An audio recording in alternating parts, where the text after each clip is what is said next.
안녕하세요, 태호쌤입니다. 자, 오늘은 블로그에 예고해드린 바와 같이 2019년도 8월 24일 날 시행됐던 전산응용기계제도 기능사 실기시험에 나왔던 문제를 가지고서 여러분들하고 기출문제 풀이를 하겠습니다. 저희 학생들이 9명이 그날 시험을 쳤었어요. 그러다 보니까 이제 내용에 대해서 이제 굉장히 자세하게 저한테 알려줘서 학생들이 알려준 내용을 바탕으로 제가 또 해답도와 그리고 이제 저희 학생들한테 어떤 이 문제에서 중요한 부분이라든지 그런 부분을 설명을 이제 기본적으로는 다 해줬고요. 어떻게 보면 이제 특강이라 할 수 있는데요. 전산운용기계제도 기능사 4회차 시험 치시는 분들 혹은 기계설계산업기사라든지 일반 기계기사 이제 그런 분들 이제 그런 분들한테 좀 많은 도움이 될 수 있을 것 같습니다. 인강이 아마 길어질 겁니다. 길어질 거고 전체적으로 부품이나 그리는 법에 대해서 전부를 다 설명을 드릴 거예요. 그렇기 때문에 인강이 길어지게 되면 2편 내지 3편으로 나눠서 여러분들한테 이야기를 드리도록 하겠습니다. 자, 도면은 어떤 도면을 참고하시냐면 지금 제가 화면에 보여드리고 있는 도면, 이 도면을 참고하시면 되는데요. 전산운용기계 제도 2D 도면 작업 및 3D 형상 모델링 작업에서 실기 실무 도면집 해가지고 이번에 2019년도에 새로 나온 책입니다. 이 책이. 그래서 여기 보면 이렇게 제목이 나와 있죠. 네.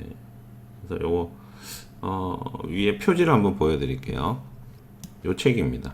전에도 제가 한번 설명드렸던 책 중에 하나인데 요 책 중에서 이 책에서 148페이지 보시면 이렇게 유사한 도면이 있습니다. 이제 이 책을 기준으로 이제 제가 설명을 드릴 텐데 자 여기 나오는 부품들을 다 그리는 건 아니죠. 그래서 이번에 나왔던 내용이 어떤 거냐면 2D는 4개를 그려야 되고요.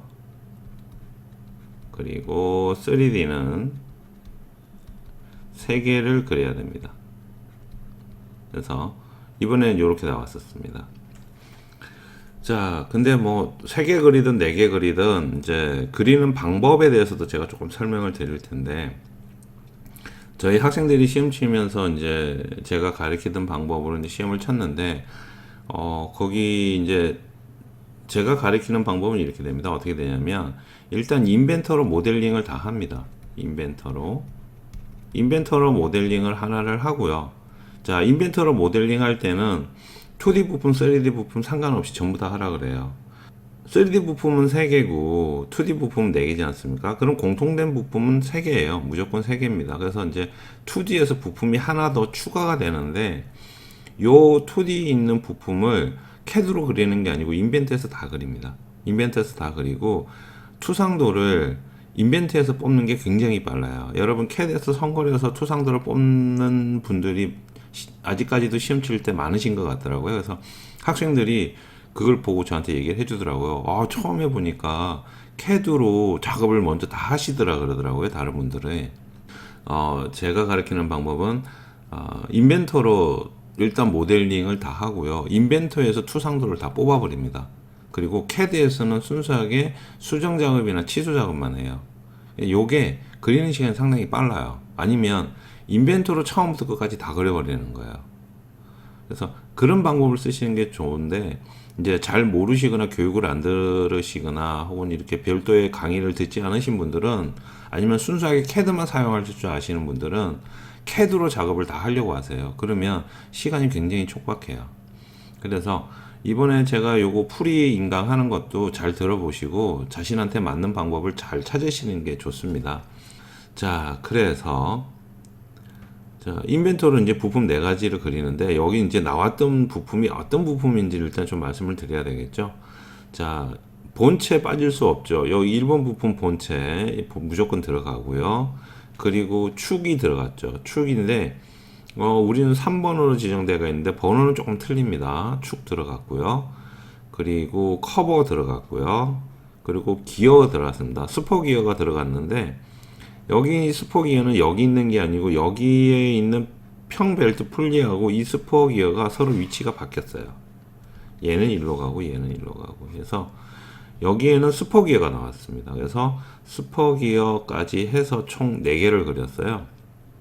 그리고 이제 여기서 또 차이 나는 점을 하나를 또 말씀을 드리면, 여기서 차이 나는 점 하나를 말씀을 드리면, 중간에 오일 주입구라고 해서 닛불이 이렇게 박히는 게 있거든요. 중간에 요게 추가가 되었고요.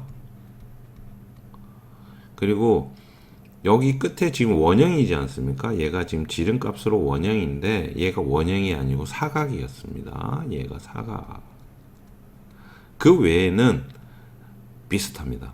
그 외에는 뭐 치수야 조금씩 차이가 나겠는데 그 외에는 형상이 굉장히 비슷해요. 그래서 여러분들이 처음에 조립도를 딱 받아보시면 맨 먼저 보셔야 될 게 어떤 부분이냐면요. 이런 부분을 잘 보셔야 돼요. 여기 있는 본체 부품이 어디에 조립되어서 어떠한 기능을 하는지를 가장 먼저 보셔야 되는데, 동력 전달 장치 같은 경우는 주로 밑에 베이스에 구멍이 뚫리면서 바닥이 어떠한 곳에 다시 조립이 됩니다. 근데 얘 같은 경우는, 이 부품 같은 경우는 여기가 어떻게 되죠?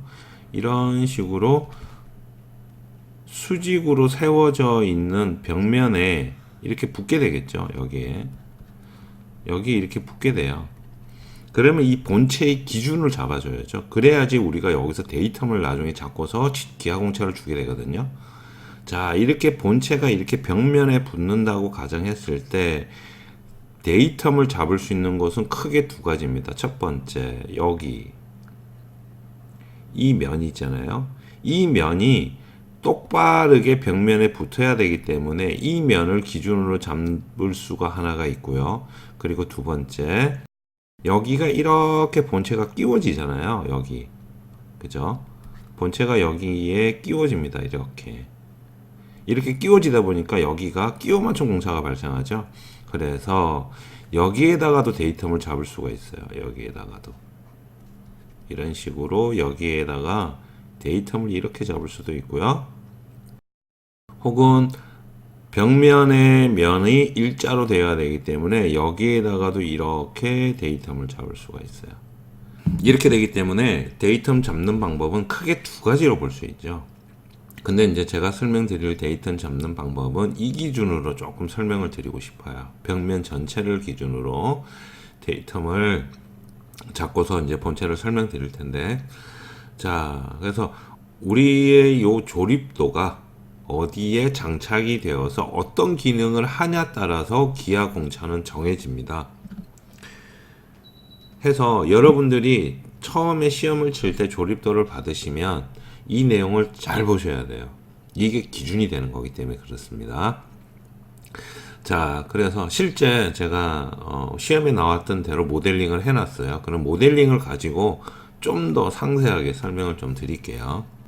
자, 이렇게 보시면 아마 도움이 많이 되실 거예요. 오른쪽에 여기는 뭐 벨트 풀리가 붙었어요. 여기 오른쪽에는 벨트 풀리가 붙었는데 시험 문제 나오지 않은 거기 때문에 굳이 작업은 하지는 않았습니다. 그래서 벨트 풀리는 제외를 하고요. 부품을 다시 확인해 드리면 여기 1번 본체입니다. 그리고 2번 축이에요. 2번 축이고요. 3번 스포기어입니다. 그리고 5번 커버입니다. 자, 이렇게 해서 5번 커버. 자, 이렇게 돼요. 1, 2, 3, 5를 2D로 작업을 하고, 그리고 3D에서는 3개를 작업하는 걸로 되어 있습니다. 1, 2, 3, 5번에 부품을 그리게 됐는데요. 자, 그러면 요걸 가지고 좀 더 얘기를 한번 해볼게요. 이 화면을 가지고 이제 자세하게 설명을 드릴 텐데, 문제가 나올 때도 아래쪽에는 외부의 모양이었고요. 위쪽에는 내부 단면된 모양으로 이렇게 내부에 단면된 모양으로 나왔었습니다. 자, 그러니까 문제하고 좀 유사하게 문제하고 최대한 유사하게 저도 지금 모델링을 했는데요. 일단 이런 동력 전달 장치를 여러분 보실 때 가장 먼저 구분해야 될 거는 축을 먼저 정확하게 구분해 내 주시는 게 가장 좋아요. 축을. 그래서 끝쪽에서 이렇게 나사가 쭉 있으면서 오르면서 여기 부분 조심하셔야 되죠. 여기 축의 순나사의 위치와 여기 목의 위치, 즉 나사의 요 부분이 여기가 단차가 이렇게 아래 위로 생기잖아요. 요 부분. 이 부분이 아래 위로 단차가 생기면 여기에는 뭐죠? 축의 목 부분이 별도로 있다라고 제가 기계 요소 설계 인강에서 한번 말씀을 드렸어요. 그래서 여러분들 도면 보실 때 여기가 일자로 되어 있는 건지 혹은 이런 식으로 쭉 가다가 선이 이렇게 뚝 떨어지는지 꼭 여기를 확인하셔야 돼요. 여기를 확인하셔야 KS 규격집에 축의 목이 있는 부분을 별도로 찾아서 보셔야 되는 겁니다. 자, 이번에는 이렇게 목이 있었습니다. 그리고 이제 이렇게 되고요. 그리고 키 있죠? 키 부분 지나가고요. 자, 그 다음에 여기 이렇게 싹 깎이는데 여긴 뭐 문제에서는 이렇게 깎이지 않고 이렇게 직선으로 나오는데 이건 오일실이죠. 자, 얘는 오일실입니다. 오일실이기 때문에 우리 축 그릴 때 어떻게 되죠? 여기 목깎이에서 따줘야 되죠. 자, 그 다음에 베어링까지 쭉 가고요. 베어링에서 이렇게 단이 하나 생기고요. 쭉 가고요. 똑같이 여기서 베어링에서 단이 또 생기고 여기 반대편에도 여기도 커브가 붙죠. 여기도 이렇게 커브가 붙으니까 여기 이 부분 역시도 오일실이 들어가는 자리죠. 반대편하고 똑같죠. 자, 그래서 동일전 달장치는 좌우가 동일한 게 많이 나오죠. 그러니까 여기도 오일실 들어가야 되는 자리고요. 그리고 쭉 갑니다. 그리고 키가 또 있고요. 자, 목이라고 하는 건 여기를 얘기하는 거예요. 여기가 특히 축 같은 경우 축의 끝에 나사가 이렇게 만들어질 경우에는 얘가 일자로 올 수도 있지만 이런 식으로 30도 각도로 만들어 줄 수가 있죠. 그래서 저 같은 경우는 이제 학생들한테 목이라고 그냥 저희들끼리 부릅니다. 그래서 모가지 조심해라, 모가지 조심해라 이 얘기를 많이 하거든요. 자, 그래서 여러분들도 축을 그리실 때 앞에서도 방금 얘기했지만 여기 부분이 여기가 일자로 와서 나사의 깊이가 여기서 끝나는 건지 아니면 이런 식으로 여기가 파여져서 나사가 이렇게 끝나는지 도면에 표기를 해 주셔야 돼요. 그래서 요거 잘 보셔야 돼요. 이것도 지난 인강에 또 한번 말씀드렸던 내용이고. 자, 그래서 그럼 축 되었잖아요. 베어링은 이번에 나와 있던 베어링이 이렇게 됩니다. 6002번 베어링이었 6005번 베어링이었습니다. 6005 베어링이기 때문에 이 축의 내경은 525 하니까 이건 25파이죠. 요거는 뭐 굳이 규격집 안 봐도 되죠. 베어링 인강하면서 이것도 제가 설명 다 드렸고요. 25파이고 외경은 규격집 봐서 이 치수를 확인해야 되겠죠. 여기서 여기까지가 얼마인지. 그리고 여기에 베어링의 폭에 대한 치수도 확인해야 되고요. 일단 축의 파이수는 25라는 거 확인할 수 있습니다. 그 다음에 오일실도 마찬가지죠. 오일실도 여기가 25파인 게 결정되었으니까 베어링하고 오일실이 이렇게 베어링하고 오일실이 들어가는 요 축의 사이즈는 동일하게 요 사이즈는 동일하게 25파이죠. 그러면 요 오일실 내경을 기준으로 또 KS 규격집 찾아서 보셔야 되죠. 자, 그렇게 됩니다. 그리고 좀 특이사항 요렇게 중간에 오일 주입할 수 있는 주입구가 별도로 있었어요. 자, 여기 오일 주입구가 별도로 있었고요. 그리고 이제 가장 크게 좀 다른 점이라고 해야 될까요? 여기 외부가 여기서 여기까지 요 외부 모양이 원통이 아니고 사각이었습니다. 사각이었습니다. 그래서 요 사각 가지고 학생들이 좀 고민을 많이 하더라고요. 그래서 제가 이제 얘기를 해 줬는데, 자, 요 사각의 본체를 나타낼 때는 뭘 해야 되죠? 요 사각이었기 때문에, 자, 사각을 한번 돌려서 볼게요. 자, 이런 식으로 싹 돌리면, 여기가 이런 식으로 사각으로 되어 있었다는 거죠. 자, 이렇게 사각으로 되어 있다 보니까, 여러분들이 아마 이제 저희 학생들도 이 부분에 대해서 고민을 좀 많이 했다 그러더라고요. 왜 그러냐면 우리가 그냥 일반 책에 나와 있는 거 단면도 기준으로 보통 그리지 않습니까? 단면도 기준으로 그리면 저희 이제 교재 가지고 잠시 설명을 드릴게요. 단면도 가지고 이제 말씀을 드리면, 여기 있는 구멍이 있잖아요. 여기 있는 구멍. 여기 있는 구멍이 그냥 이렇게 반으로 잘라버리면, 즉 본체를 전단면으로 잘라버리면 구멍을 다 표현할 수가 있어요. 그래서 아래쪽에 나오는 해답도를 이렇게 보시면, 본체 쪽에, 자, 본체 쪽에 해답도를 보면 이렇게 되죠. 이렇게 돼서 여기가 이렇게 반으로 잘라버리면 이런 식으로 전단면으로 나타내고, 뭐 반단면으로 해서 외부 모양까지도 이렇게 나타낼 수 있는데, 이렇게 반을 잘라버리면 문제가 생기는 게 어떻냐면, 사각일 경우에는 반을 못 자르죠. 왜 그러냐면 사각인데 반을 잘라버리면 중간에 뭐가 된다? 구멍을 표현할 수가 없어요. 그래서 이럴 때는 조합 단면도를 사용해야 됩니다. 요거는 제가 기계제도 시간에, 기계제도 인강 시간에 단면도의 분류에 따른 이야기를 막 하면서 한번 했었어요. 이번 시험에 이제 그게 이제 조합 단면도 형태로 나왔다고 하네요. 자, 이런 식으로 여기를 자른다고 가정을 했을 때 문제가 눈에 딱 들어오죠. 어떤 문제죠? 여기에 있는 구멍을 표현을 할 수가 없죠. 반으로 잘라버리면. 그죠? 그래서 문제가 돼요. 그래서 이게 문제가 되기 때문에 조합 단면도를 사용을 해야 됩니다. 이렇게 반으로 잘라버리면 문제가 생기죠. 한쪽에 있는 요 사각 끝에 있는 구멍을 표현할 길이 없어지잖아요. 그죠? 그래서 전단면을 이렇게 쓸 수가 없어요. 이렇게 쓸 수 없다 보니까 이 구멍까지 표현하기 위해서는 조합 단면도를 써야 됩니다. 자, 근데 조합 단면도를 쓰려니까 어떻게 돼요? 이렇게 잘라야 되죠. 그죠? 이래 자르고 이래 잘라서 보는 방향을 이런 식으로 단면 기호를 넣어 주셔야 돼요. 그리고 여기 있는 구멍은 마치 펼쳐진 거와 같이 여기 중심을 기준으로 이래 쭉 넘어가서 여기에 구멍의 모양을 표현해 주기 때문에 실제 한쪽의 높이가 더 높아져야 돼요. 자, 이 대각선의 길이가 훨씬 길기 때문에 조합 단면도는 얘를 마치 정면에서 바라본 모양처럼 이런 식으로 돌려줘서 여기를 일자로 해서 그려줍니다. 이게 조합 단면도예요. 근데 뭐 저희 학생들도 이걸 좀 많이 놓친 것 같더라고요.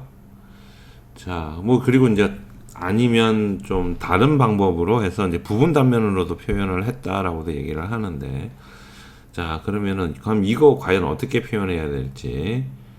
다른 것들은 뭐 어려운 게 없었어요. 자, 지금 문제는 본체가 가장 문제였거든요. 그래서 이제 본체를 가지고 좀 더 깊이 설명을 좀 드리고 싶어요.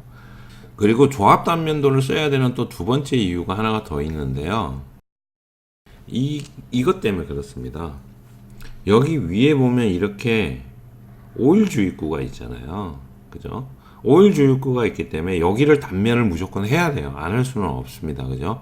여기를 무조건 단면을 해야 되는데, 여기를 자르려면 여기를 이렇게 잘라서 내려가면 여기는 보여요.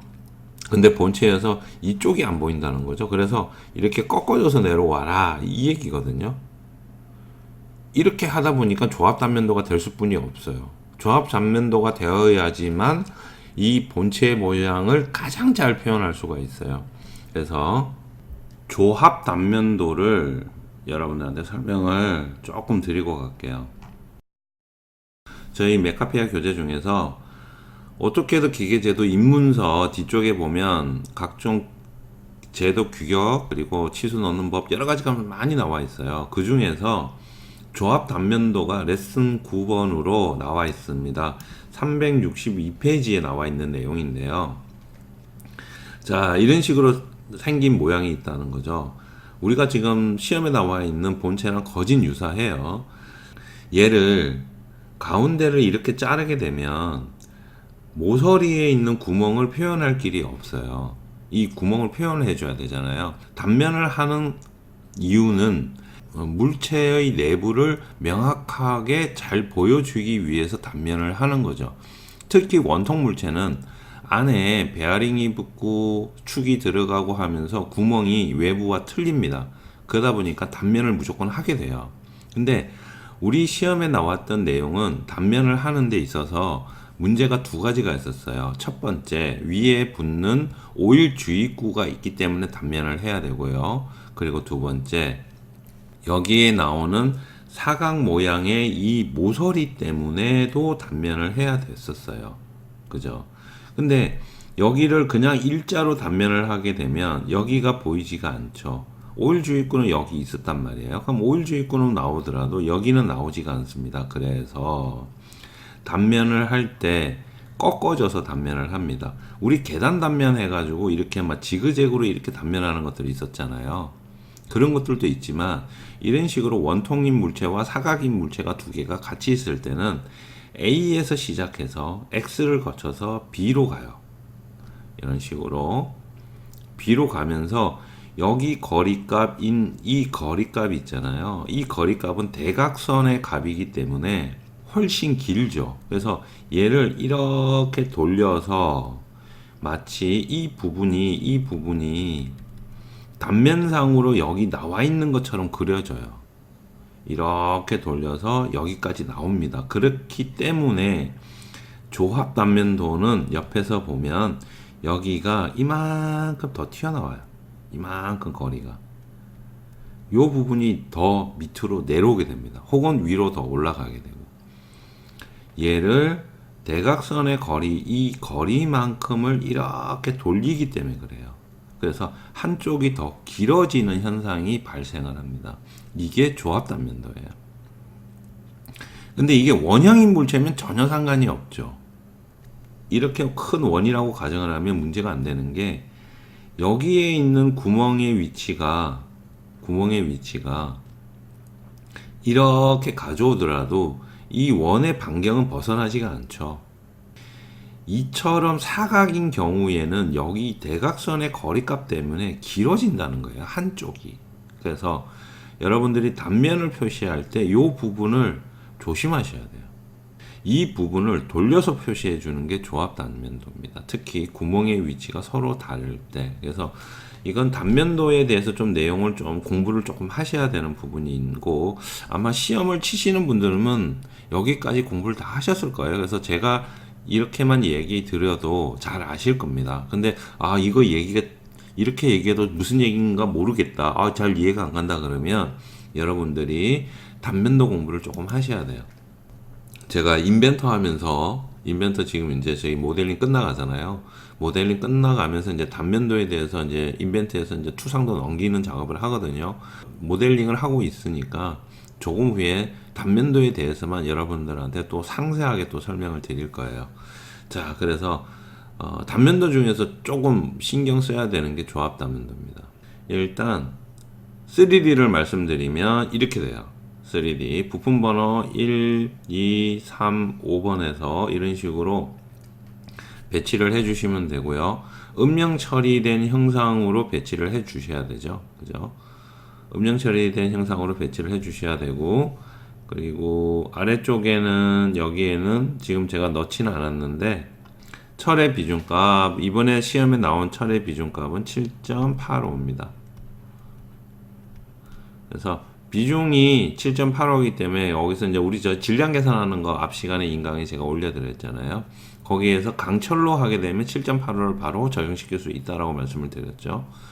그래서 그걸 그람 단위로 환산해 가지고 여기다가 무게값을 넣어 주시면 되죠. 저는 일단 부품 4개를 다 이렇게 골고루 다 배치를 한번 해봤어요. 이런 식으로 배치하고 여기다 적어 주시고, 그리고 여기 좌측 상단에는 뭐 수업란 들어가는데 그거는 만들어 주시면 되고요. 그리고 이제 이런 식으로 모양이 나오겠죠. 그리고 배치하실 때 가급적이면 여러분들 조심해야 될 거, 이렇게 같은 부품은 시험 문제 그렇게 나오잖아요. 두 축을 기준으로 물체 모양을 전체를 잘 표현하시오 이렇게 나온단 말이에요. 그래서 축 두 가지를 잘 잡아 주시는 게 중요하고요. 축 두 개를 이렇게 잡아서 물체를 표현해 줬으면 각 부품과 부품 간의 요 사이 거리값이 있잖아요. 여기 빈 공간들, 요걸 좀 여유롭게 주셔서 서로 부품들끼리 좀 구분되게 해주시는 게 좋아요. 여기 있는 요 커버 같은 경우를 이렇게 붙이게 되면 이 얘와 얘인지 구분을 잘 안 가는 경우가 덜어 있어요. 그래서 이런 식으로 붙이는 건 상당히 좋지가 않습니다. 그래서 부품들끼리는 공간을 만들어 주시고, 부품과 같은 부품인 경우에는 이렇게 사이를 좀 가깝게 해 주시고, 이 방법을 여러분들한테 조금 말씀드리고 싶어요. 본체를 한번 볼까요? 자, 본체 보면 이렇게 됩니다. 이번에 시험에 나왔던 본체가 이 모양인데요. 자, 이 본체를 우리가 인벤터에서 모델링을 다 했으면 인벤터에서 투상도만 뽑아서 CAD로 가져가면 되거든요. 자, 그래서 투상도를 굉장히 쉽게 뽑을 수 있죠. 관리해서 이거 무조건 삼각법으로 바꿔줘야 되죠. 이거 삼각법 바꾸는 거 꼭 조심해야 되고요. 자, 우리가 이렇게 들고 오잖아요. 얘를 이렇게 들고 오면 모양을 이렇게 보고서, 자, 요 모양을 일단 놓으면 되죠. 요 모양을 놓고서요, 여기서 생략도를 만들고요, 그리고 단면을 얘를 기준으로 단면을 따내면 돼요. 여기서 이렇게 내려와서 중심을 꺾어줘서 이런 식으로 해서 오른쪽에 이렇게 들고 가면 돼요. 자, 이렇게 되면 되죠. 이렇게 되면, 이러면 본체 투상도 다 나온 거죠. 그래서 CAD로 그냥 넘기시면 돼요. 여기서 작업할 거 없어요, 더 이상. 그래서 아무런 문제가 안 됩니다. 물론 이제 이렇게 하면 투상도 금방 뽑잖아요. 그래서 보통 이제 저희 학생들한테는 인벤터로 모델링을 하고, 모델링이 끝났으면 인벤터에서 투상도 뽑고요, 이 투상도를 가지고 CAD로 작업하라라고 제가 얘기를 많이 해요. 자, 이러면 단면도 금방 나오잖아요. 자, 다른 것들도 해볼게요. 다른 것들도 하게 되면, 자, 기어를 이렇게 갖고 왔고요. 기어도 단면으로 바로 따버리면 돼요. 스케치에서 하나 만들어 주고요, 그리고 브레이크하우스로 시작점 잡아서 땁니다. 그러면 이렇게 안에 나오죠. 여기 뭐 이빨 작업을 해야 되는데 이건 CAD 가서 하면 되고요. 그리고 여기 안에도 필요 없잖아요. 우리가 뭐 기어 이빨 이거 다 필요 없잖아요. 우린 이거 작업할 게 아니고, 우리 필요한 건 뭐다? 요 키가 필요한 거죠. 그래서 이렇게 만들어 주시면 돼요. 필요 없는 선들은 여기서 가시성으로 다 체크해 주시고, 얘도 뭐 필요 없죠. 자, 요렇게 기어는 요렇게, 그리고 본체는 요렇게, 그리고 이제 다른 것도 가져와 볼까요? 커버. 자, 커버 역시도 마찬가지죠. 커버 가져오고요, 확인. 자, 색깔 들어가 있는 거 지우고요. 자, 커버 가져왔지 않습니까? 커버 가져왔으면 이 커버도 안에 단면 쳐주면 되죠. 안에 단면도 똑같이 만들어주면 돼요. 스케치에서 그냥 큰 사각 하나 그리셔서 이거 브레이크하우스로 그냥 날려버리면 되죠. 기준은 여기 날라가 하면 다 날라가잖아요. 자, 그리고 얘도 뭐 이 원판 다 필요 없죠. 절반만 있으면 되잖아요. 생각도로 그릴 거니까 절반만 그리면 되잖아요. 이렇게만 그리면 되잖아요. 그죠? 그러면 이 상태로 하나 그리고, 자, 우리 본체 여기 있고요, 그 다음에 기어 뭐 여기 있고, 그 다음에 커버 여기 있어요. 자, 이런 식으로 여기다 대충 배치를 해주는 거예요. 도면 이거대로 그대로 CAD로 들고 갈 거기 때문에. 그리고 여기에 축만 들어가면 되겠네요. 자, 축 해서 가지고 옵니다. 자, 축 그대로 가져와서 여기 축척이 1대1로 바꿔주고요, 그리고 접하는 모서리 켜주고, 자, 음영 처리 꺼주고, 축 이래 됐잖아요. 그럼 축 이렇게 만들면 되죠. 여기 지금 여기 키 따야 되잖아요. 여기 키 자리 따야 되는데, 뭐 여기 나사 모양도 거진 다 나와 있기 때문에 손댈 게 없어요. 이 키만 만들어 주면 되는데, 지정하고 스케치에서 스플라인으로 조금 확대해서 여기를 이런 식으로 축 모양이 키 모양이 나올 수 있을 정도로 여기를 이런 식으로 따주면 되죠. 이렇게 만들어 주고 나와서 브레이크아웃으로 축 지정하고 시작점 가운데 원통 지정해서 확인해 주면 이런 식으로 키 바로 만들어요. 뭐 여기도 똑같이 방금 했던 것처럼 다시 하고요. 뭐 다 그려져 있잖아요. 나사 같은 거 다 그려져 있으니까. 자, 이러면 2D 도면 끝났죠. 배치만 내가 나중에 도면을 만들 거야 해가지고 배치만 이렇게 잘 만들면 되죠. 캐드 가서 조금 이제 필요한 수정 작업, 뭐 중심선 작업이라든지 이런 거 해주시면 돼요. 자, 모델링 끝났고요. 투상도 다 나왔어요. 이제 캐드 넘기면 되죠. 파일에서 내보내기, DWG로 내보내기 클릭해서 DWG 어디로 갈 건지, 자, 이거 이름을 2D 도면이라고 작업을 하고요. 그리고 여기 보면 조심해야 될 거 있죠. 인벤터 도면이 아니고 CAD 도면 파일이죠. CAD DWG 파일로 바꿔주시고 옵션 들어가서 버전 확인해 주셔야 되죠. 2018 버전, 저는 이제 2018이니까 상관없는데 CAD가 하위 버전인지 아닌지 한번 봐줘야 되죠. 그래서 보통 요건 조금 한 2013 정도로 내려가면 되고요. 다음에서 모든 시트에 체크되어 있는지 확인해 주시고 마침 그리고 저장하게 되면 모래시계 돌아가는데 다 나갔습니다. CAD로 끝났어요. 그러면 해당하는 파일을 찾으면 돼요. 이제 자신이 시험 치고 있는 폴더 있지 않습니까? 그 폴더를 가시면 돼요. 그 폴더를 가시면 CAD에서 지금 이렇게 폴더를 찾아가면 이렇게 나와요. 요 CAD 마커 나오고 2D 도면 되겠죠. 얘를 더블 클릭해서 실행시켜 주시면 이렇게 떠요. 투상도 다 나왔어요. 그죠? 자, 여기에서 이제 여러분들이 레이어 작업 필요하면 레이어 작업을 해야죠. 여기서 레이어 작업하고 스케일 맞추는 작업, CAD에서는 선하고 종류 그것만 기본적으로 하는 우리 작업이 있잖아요. 선 올리고 막 하는 작업, 그 작업을 하시면 돼요. 그럼 이 상태에서 도면 폼 만들어서 도면화 작업을 하게 되면, 자, 이런 식으로 CAD에서 작업을 하게 되면 이렇게 끝납니다. CAD 도면 하나, 3D 도면 하나 제출하면 되겠죠. 자, 아까 우리가 만들었던 데도 그냥 그대로 들고 온 거예요. 여기 있는 걸 가지고서 이렇게 작업한 거예요. 근데 이제 치수 넣는 작업이 여러분들이 생각보다 굉장히 시간이 오래 걸려요. 그럴 수밖에 없어요. 치수 넣는 작업은. 왜 그러냐면 공차 값도 생각해야 되죠. 치수가 이게 맞는지, 그리고 최소 규격집 여러분들이 보시면서 치수를 넣어야 되잖아요.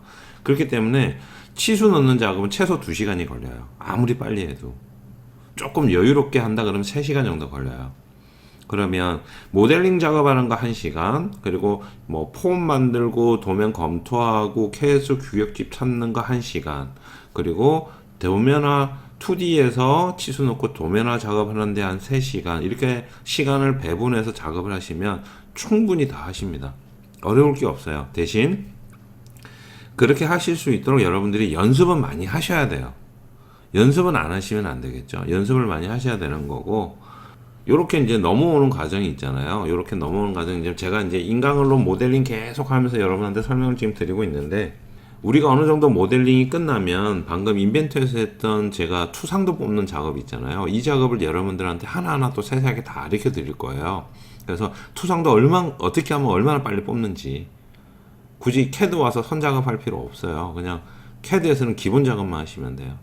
그게 이제 순서가 있거든요. 순서가 있다 보니까 여러분들한테 모델링 하는 거 계속 지금 가르쳐 드리고 있는 거고, 이제 인벤터에서 도면화 넘기는 작업 할 시간이 다가옵니다. 근데 조금만 좀 참으시면 될 거예요. 그래서 방금 제가 보여드린 것처럼 인벤트에서 이런 식으로 작업을 바로 해버리고 얘를 가지고 CAD에서 작업하면 되고요. 혹시라도 CAD에서 작업하기 싫어, 나 여기서 작업 끝낼래 이러면 인벤트에서도 여기 위에 보시는 것과 같이 도면 작업이 가능해요. 아니면 인벤트에서 여러분들이 도면 작업 바로 하셔도 돼요. 여기서 이런 식으로 중심선 작성하고요. 그리고 뭐 이렇게 찍으면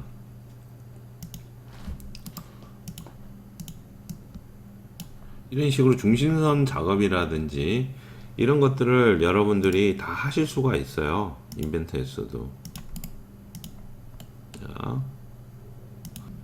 어떤 게 좋다, 어떤 게 나쁘다 꼭 집어서 말씀드리기는 조금 애매합니다. 뭐 이런 식으로 선 두 개 찍으면 중간에 중심선을 자동으로 만들어 준다든지, 여기 원 있는 것도요, 이런 식으로 원 이렇게 클릭을 하면 이렇게 원을 중심선을 만들어줘요, 인벤터가. 여기도 마찬가지고요. 여기 이제 원 이렇게 클릭하면 이렇게 만들어져요. 그리고 여기는 뭐 선 하나 중심선으로 긋고 싶다 이런 식으로 해서 해도 되고, 여기서 이제 치수 작업 바로 끝나셔도 돼요. 여기서 치수 작업까지 하셔서 인벤트에서 마무리 지으셔도 상관은 없습니다. 근데 인벤트에서 작업을 하게 되면 나중에 제가 설명하겠지만 한 가지 애로사항이 좀 있어요. 애로사항이 있는 게 있어서 그게 너무 싫어서 가급적이면 CAD로 넘어가라 그러거든요. 저는 이제 학생들한테 그게 보기보다 손이 굉장히 많이 가는 작업이라 조금 그런 부분 없지 않아 있습니다. 그래서 요렇게 해서 하는 방법도 있고, 그리고 최종적으로 CAD로 해서 이렇게 작업하는 방법도 있고, 그래서 총 두 가지 방법이 있어요, 시험 치는 방법에는. 그래서 이제 제 인강이 이런 것까지 다 준비가 되어 있기 때문에 좀 아직까지는 이제 절반 넘었어요. 절반 넘고 거진 다 오긴 다 왔어요. 다 왔는데 아마 여러분들이 아마 이런 걸 원하실 거예요. 테크닉적인 부분. 그래서 저도 잘 알고 있는데, 그렇다고 해서 앞에 있는 걸 다 빼먹고 이것만 가르쳐 드리면 또 그건 또 말이 안 되는 것 같아서 그거는 얘기를 아직 안 했습니다. 그럼 이제 지금까지 제 인강 들어주셨던 분들은 뭐 계속해서 꾸준히 들으시면 불과 뭐 한두 달 안에 이게 다 끝나니까요. 충분히 나중에 시험 치실 때 자신감을 가지시고 시험 치실 수 있으실 거고요. 그리고 오늘은 일단 여기까지 하는 걸로 하고요. 다음 시간에 지금 현재 들어가 있는 각종 기하 공차, 끼워 맞춤 공차, KS 규격집 찾아서 공차 적용하는 법, 그리고 기계 요소 어떻게 적용하는지, 그리고 우리 2D 도면에서 어떻게 그려야 되고, 여기 주소에는 어떤 내용이 들어가야 되고, 그리고 여기 재질은 어떤 방법으로 표현해 주는 게 가장 좋고요. 그리고 그 외에 여러분들이 2D 도면 그리는 데 있어서 가장 궁금한 점들만 제가 생각하는 부분과 모아 가지고 다시 한 번 더 이 부분을 가지고 이야기를 드리도록 하겠습니다. 전산응용 기계제도 기능사 8월 24일 날 시험 쳤던 동력 전달 장치 첫 시간이었습니다.